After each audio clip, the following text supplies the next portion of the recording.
So this video message is about flow. What it is, what it looks like, why so many people struggle with it, and what you can do to get it. Listen, it's involved in every aspect of our life.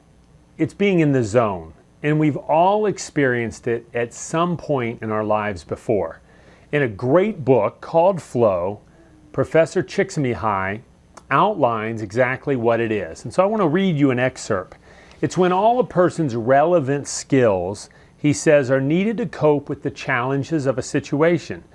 That person's attention is completely absorbed by that activity.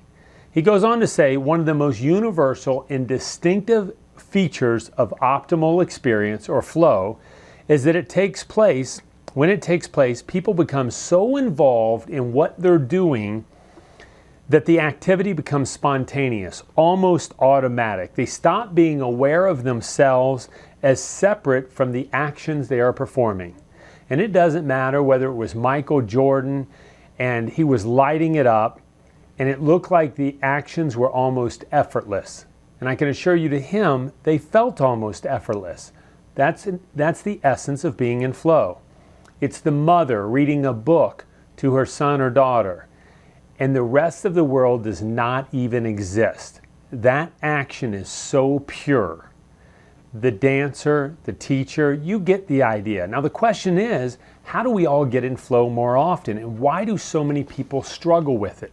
And the reason people often struggle with it is their attention. They're always distracted. Am I doing the right thing? Is this the right behavior? Is this going to work out okay? Think about your goals in your life and what's most important to you and what you're trying to achieve and accomplish. Now, how do you get into flow? The universal way to get into flow is clear goals and feedback. It's that simple.